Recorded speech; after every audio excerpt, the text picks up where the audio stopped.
प्यारे बच्चों, Kosi tutorial classes Saharsa में फिर से आप लोगों का स्वागत है। मैं अरविंद कुमार। इससे पिछले वीडियो में मैंने आप लोगों को पर्सन के बारे में बताया था कि पर्सन्स पुरुष, इसके 3 काइंड्स होते हैं, फर्स्ट पर्सन, सेकेंड पर्सन और थर्ड पर्सन। आई वी को फर्स्ट पर्सन, यू और योर को second person, he see it, जितना भी नाम है, एनिमल्स का नाम हो, बर्ड्स का नाम हो या थिंग्स, वस्तु जो है, ये थर्ड पर्सन के अंतर्गत आते हैं। आज के वीडियो में मैं आप लोगों को केस के बारे में बताने जा रहा हूँ। केस का हिंदी होता है कारक।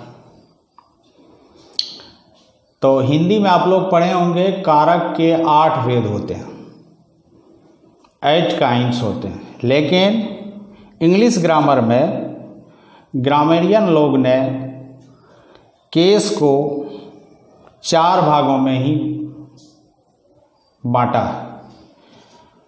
केस के 4 काइंड्स होते हैं। पहला नॉमिनेटिव केस, जिसको हिंदी में कर्ता कारक कहते हैं। दूसरा है ऑब्जेक्टिव केस, जिसको हिंदी में कर्म कारक कहते हैं। तीसरा है पॉजेसिव केस, जिसको हिंदी में संबंध कारक कहते हैं। और चौथा है वोकेटिव केस, जिसको हिंदी में संबोधन कारक कहते हैं। लेकिन मॉडर्न ग्रामेरियन लोग क्या किया, वोकेटिव केस का उतना उपयोग ग्रामर में नहीं देखने के चलते वोकेटिव केस को हटा दिया और केस को केवल 3 ही पार्ट्स में बांटा। There are 3 kinds of case.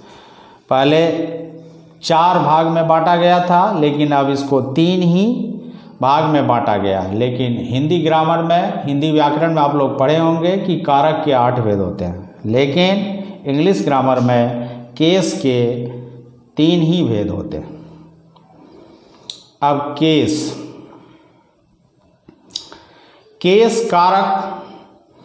कारक जो है वह क्या करता है, वाक्य में नाउन और प्रोनाउन का, उसके संबंध को दर्शाता है कि case is the grammatical function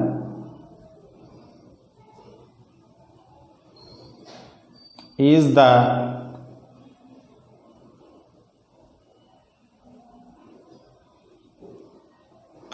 grammatical function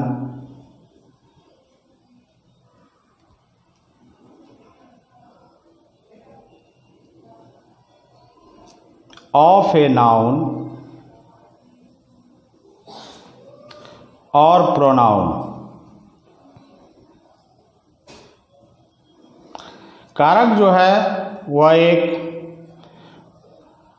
grammar में ग्रामेटिकल फंक्शन है, जो कि नाउन और प्रोनाउन का संबंध बताता है कि वाक्य में उसके साथ क्या संबंध है। जैसे है कि आप राम इज ईटिंग, एग्जाम्पल में लीजिए, राम इज ईटिंग। तो राम खा रहा है, तो यहाँ पर इसमें राम नाउन हो गया और वह क्या कर रहा है, तो वह खा रहा है। तो इस वाक्य में राम के खाने का बोध हो रहा है।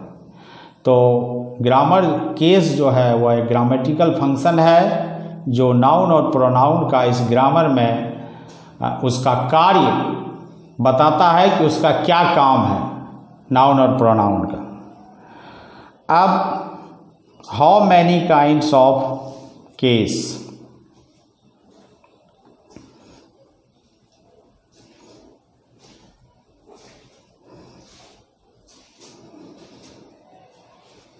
केस कितने प्रकार के होते हैं? तो मॉडर्न ग्रामरियन लोगों ने केस को 3 काइंड्स में ही बांटा है। तो देयर आर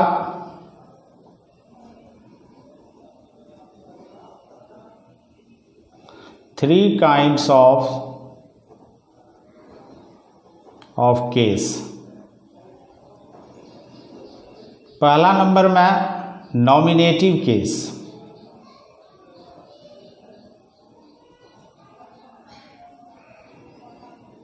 जिसका हिंदी में अर्थ होता है कर्ता कारक।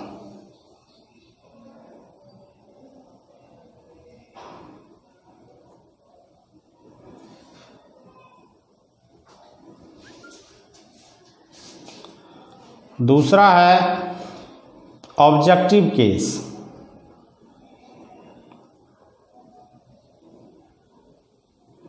इसका हिंदी में अर्थ होता है कर्म कारक।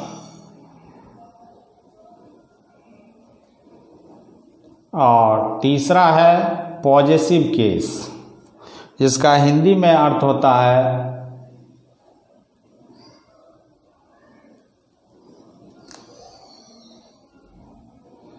संबंध कारक।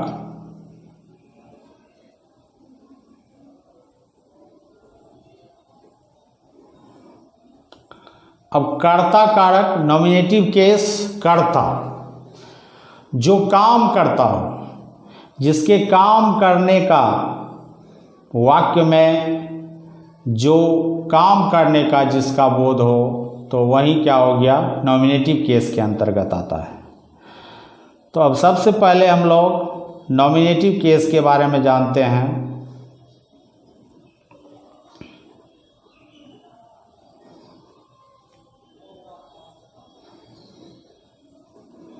तो नॉमिनेटिव केस जब कोई नाउन या प्रोनाउन किसी क्रिया के कर्ता के रूप में काम करता है तो उसे हम नॉमिनेटिव केस कहते हैं। जैसे राम इज ईटिंग, तो राम क्या कर रहा है, तो खा रहा है। तो खाना क्या हो गया, वर्ब हो गया, और राम यहाँ पर सब्जेक्ट हो गया। तो खाने का काम कौन कर रहा है, तो राम कर रहा है। तो राम हो गया सब्जेक्ट और ईटिंग हो गया वर्ब। तो क्रिया to के लिए वह काम कर रहा है, तो इसे ही नॉमिनेटिव केस कहा जाता है। When a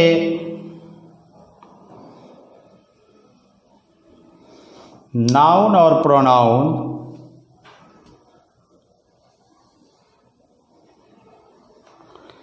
is used in the subject of a verb,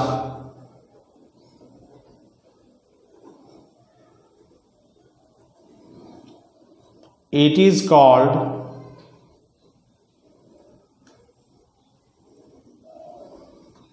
nominative case।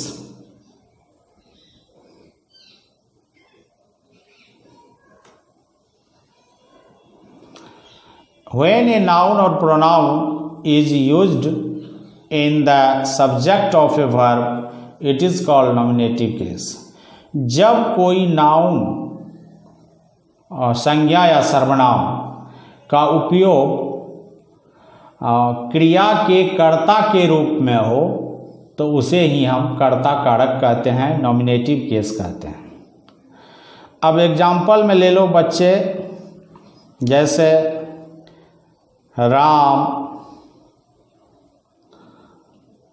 Ramu is writing a letter.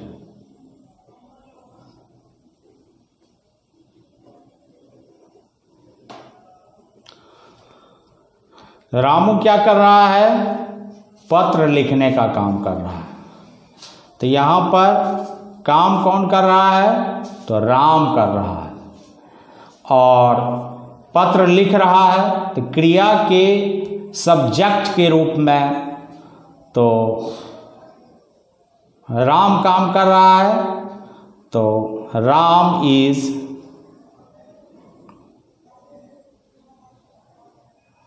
subject। He goes to Patna। वह पटना जाता है। तो यहाँ पर सब्जेक्ट कौन हो गया? ही हो गया। तो ही इज सब्जेक्ट।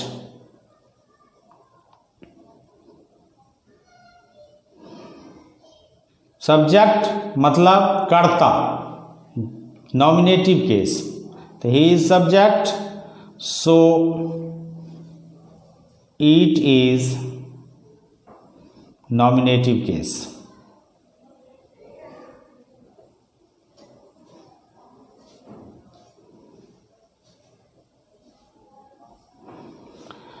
अब दूसरा नंबर, अब जैसे आपको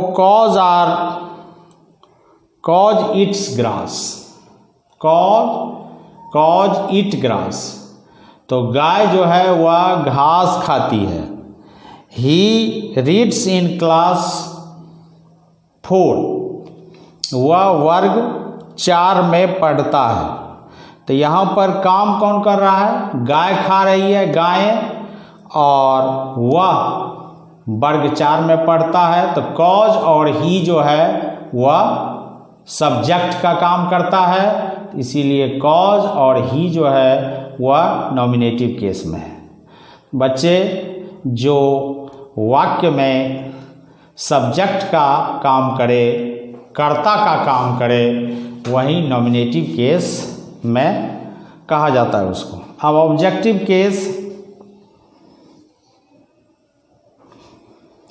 ऑब्जेक्टिव केस में क्या होता है?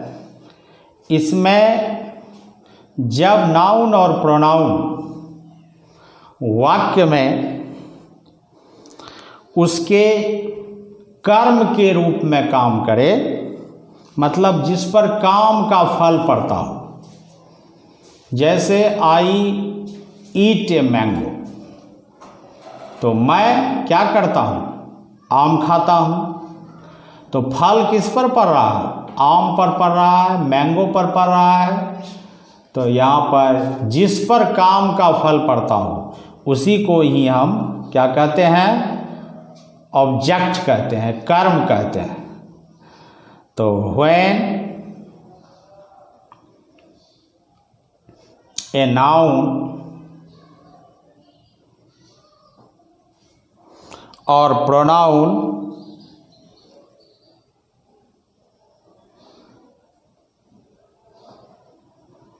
is used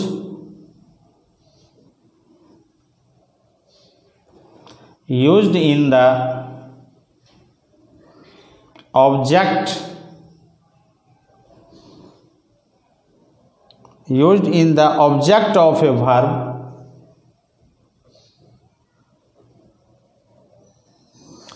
it is called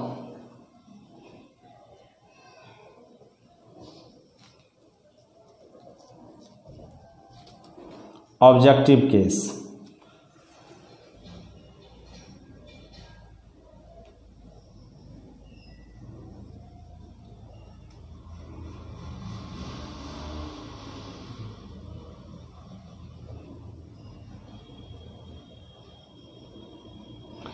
अब आप लोग समझ गए होंगे कि ऑब्जेक्ट का मतलब होता है कर्म।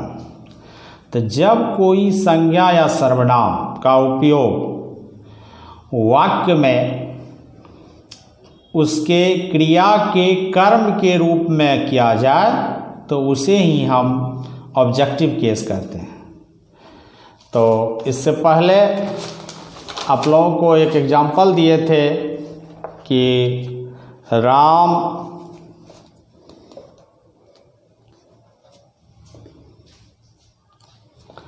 एग्जाम्पल में जैसे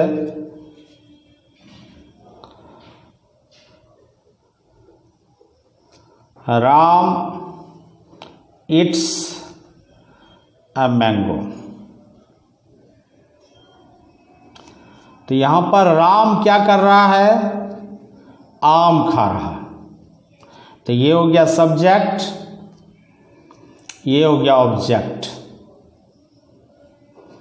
तो राम क्या कर रहा है? आम खा रहा है, और इट्स क्या हो गया? वर्ब। तो क्रिया के कर्म के रूप में कौन काम कर रहा है? मैंगो कर रहा है, क्योंकि काम का फल आम पर ही पड़ रहा है। तो इसीलिए ये मैंगो जो है वह ऑब्जेक्ट हो जाता है। जैसे दूसरा एग्जांपल लिखिए, जो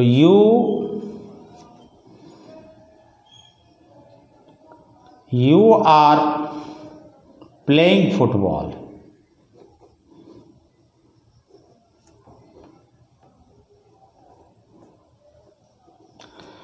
तो यू यहाँ क्या हो गया, प्रोनाउन है, लेकिन यहाँ पर सब्जेक्ट का काम कर रहा है। यहाँ खेलने का काम किस पर हो रहा है, फुटबॉल से हो रहा है।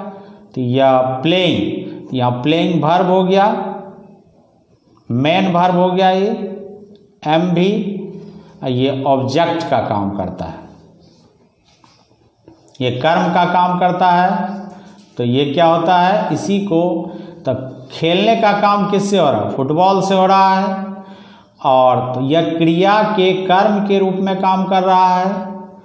तो और यहाँ पर आर जो लगा हुआ ये हेल्पिंग वर्ब है, इसको एच भी कहते हैं, हेल्पिंग वर्ब। तो यहाँ पर mango in this sentence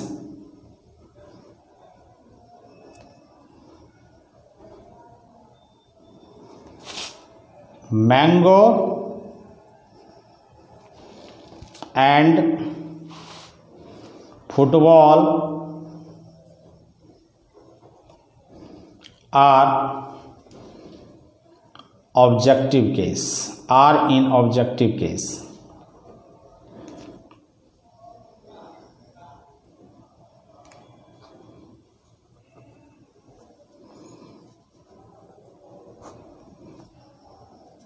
Because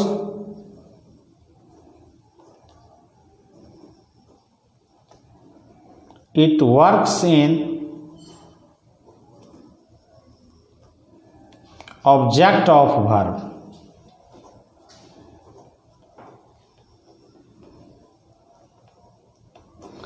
तो बच्चे ये देख लिए आप, ऑब्जेक्ट का मतलब होता है कर्म, और ये दोनों सेंटेंस में मैंगो और फुटबॉल जो है वह क्रिया के कर्म के रूप में काम कर रहा है। तो इसीलिए इस वाक्य में मैंगो और फुटबॉल जो है वह ऑब्जेक्टिव केस में है, क्योंकि यह वर्ब के ऑब्जेक्ट के रूप में काम कर रहा है, इसीलिए यह ऑब्जेक्टिव केस है।